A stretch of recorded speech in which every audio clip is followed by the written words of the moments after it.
என்னோட வாழ்க்கை எதை நோக்கி பயணமாக போய்கிட்டு இருக்குன்னே தெரியல. பிறந்துட்டேன்னு வாழ்ந்துக்கிட்டு இருக்கேன், பெற்றுட்டாங்கன்னு வாழ்ந்துக்கிட்டு இருக்கேன், நான் போயிட்டா என் குடும்பம் ஆளும் அதுக்காக வாழ்ந்துக்கிட்டு இருக்கேன்.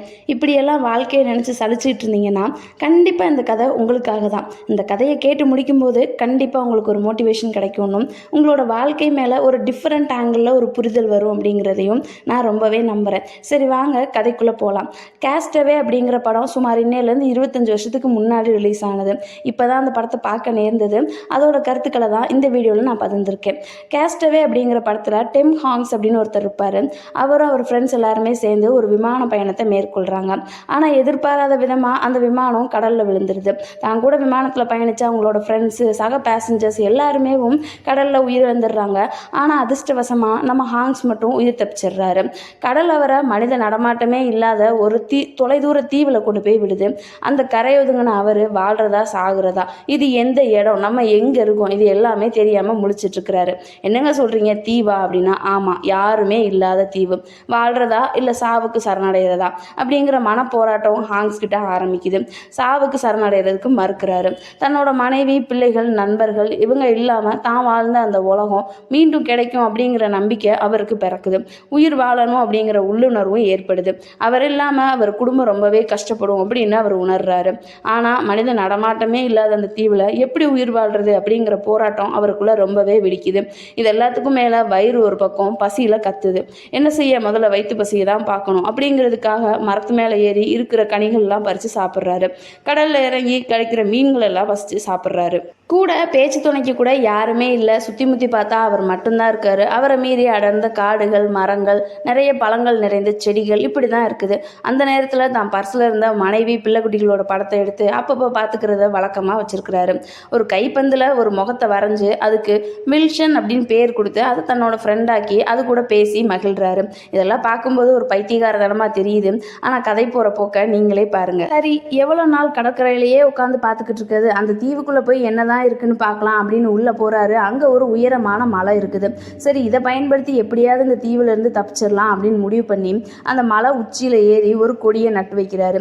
நெருப்பை மூட்டி பார்க்கறாரு. ஆனா வர்ற போற எந்த கப்பலுமே அவர் அடையாளம் கண்டுக்கறல.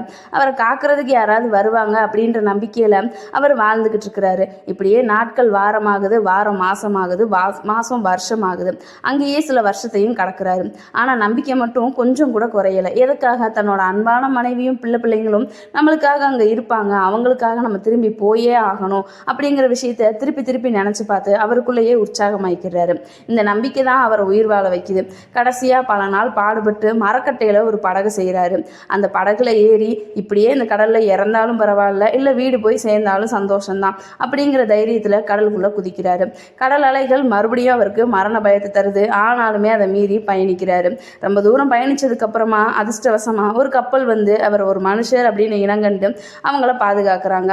அந்த பாதுகாத்ததுக்கு அப்புறம் தான் அவருக்கு பாதி உயிர் வந்த மாதிரி இருக்குது.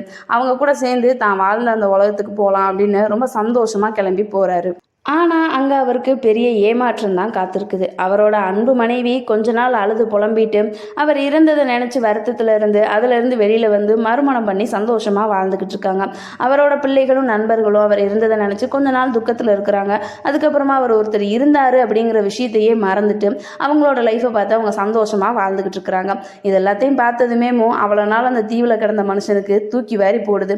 இப்படி இதை பார்க்கறதுக்கு கரையொதுங்கினதுக்கு அங்கேயே இருந்திருக்கலாம் அப்படிங்கிற அளவுக்கு கூட யோசிக்கிறாரு.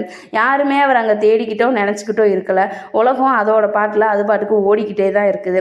நினைவில் வச்சுக்கோங்க, நீங்கள் பல்லாண்டு காலம் கஷ்டப்பட்டு எல்லாமே செஞ்சு சேர்த்து வைக்கிற செல்வம் என் பிள்ளைங்களுக்காக, என்னோட வருங்கால சந்ததிக்காக அப்படின்னு நினச்சி சேர்க்காதீங்க. என்னால் முடியுது, எனக்கு சேர்க்கணுன்ற ஒரு எய்ம் இருக்குது அப்படின்றது மட்டும் இருந்தால் சேருங்க. நீங்கள் உலகத்தை விட்டு மறைஞ்சிட்டிங்கன்னா கொஞ்ச நாள் உங்கள் வீட்டில் ஒரு ஃபோட்டோவாக இருப்பீங்க. உங்களுக்கு அடுத்து வர்ற 4வது தலைமுறைக்கு நீங்கள் யாருன்னு கூட தெரியாது.